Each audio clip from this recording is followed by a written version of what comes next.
Olá, meu nome é João Gabriel e eu vou apresentar aqui agora a atividade explicando o algoritmo de busca em largura.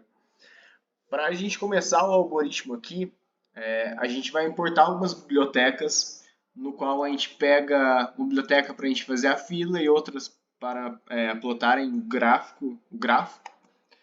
Daí aqui a gente começa declarando algumas variáveis como branco igual a zero, que a gente vai definir como os vértices não visitados, cinza igual a 1, que vai ser os que foram visitados, mas não explorados completamente, e preto como 2, que são os vértices que foram explorados completamente.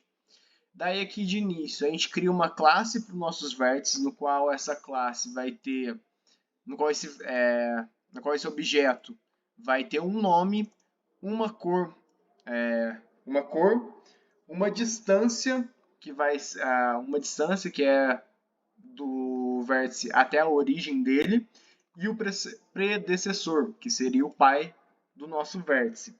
E aqui a gente tem um método para retornar o nome do nosso vértice aqui. Logo depois disso, a gente entra aqui na função, no método do nosso algoritmo de busca em largura, no qual ele vai, de início, ele vai receber um grafo, que a gente definiu ele aqui embaixo, e um vértice de origem. No que ele recebe, essa função recebe essas duas variáveis, ele vai percorrer todo o nosso grafo, onde caso o vértice for diferente da origem, ele vai definir esse vértice da cor branca, como não visitado, que a gente só está iniciando o nosso grafo, definindo a distância dele como inf, a distância até a origem, e o predecessor dele, o pai dele, do vértice, como none. E aí, em todo caso, a gente define nosso vértice origem como preto, como ele já foi, como já visitado. A distância dele até a origem, como ele é a própria origem, vai ser igual a zero. E o predecessor dele, como ele não tem nenhum, vai ser igual a none. E aí, em todo caso, a gente cria uma fila aqui e adiciona o nosso vértice origem, que é o S, dentro dessa fila. Daí, aqui a gente vai começar um looping que vai percorrer, ele vai continuar até que nossa fila seja vazia.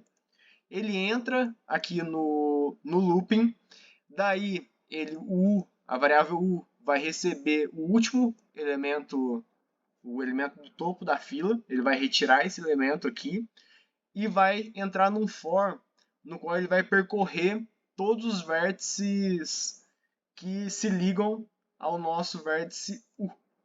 E aí, o que ele faz? Ele vai verificar se a cor desse vértice novo for igual a branca, ele vai definir a distância até a origem como a distância do nosso vértice que a gente tirou aqui mais 1, vai definir o predecessor dele como U, já que ele está logo após a nossa variável U, ele vai definir como o predecessor dele como U, e a cor como cinza, como se ele já tivesse sido visitado, mas não explorado completamente.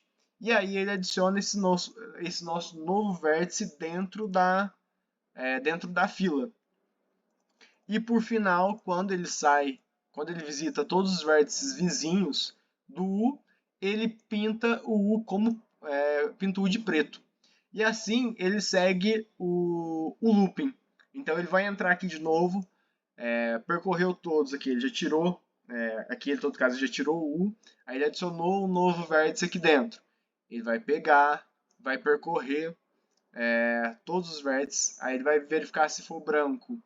Ele vai vir aqui, vai definir ele como a distância do último vértice, que em todo caso aqui já seria como se fosse 1 mais 1, então a distância dele até a origem seria 2, predecessor como U e pintando a cor de cinza. Aqui embaixo a gente está criando o nosso grafo aqui, definindo as vértices dele, depois definindo aqui as conexões entre as vértices aqui.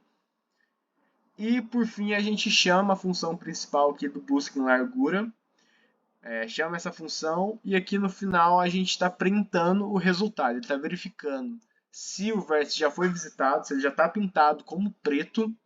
Ele vai vir aqui e vai printar o nome, a distância e o predecessor. Então aqui a gente tem um grafo que a gente usou, o mesmo grafo que a gente usou lá no slide, na apresentação do professor. E aí, em todo caso, ele define aqui o nome como A, distância como 1 e o predecessor como S, já que o S seria a origem, né? Vamos dizer assim, a gente começando aqui do S, ó, a distância...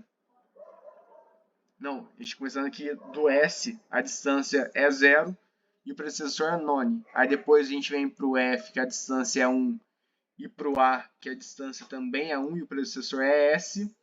E aí depois a gente vem aqui para o B, que o predecessor é o A e a distância dele até a origem é 2, igual eu expliquei lá em cima. E assim também aqui embaixo a gente pega esses dois aqui, que é o vértice D e o E, que a distância é 2, o predecessor é F. E por último aqui a gente tem o vértice C e E, que a distância é 3, e o predecessor nesse caso aqui é E, e ali é D. Então, esse é o algoritmo de busca em largura, a implementação dele. Muito obrigado pela atenção.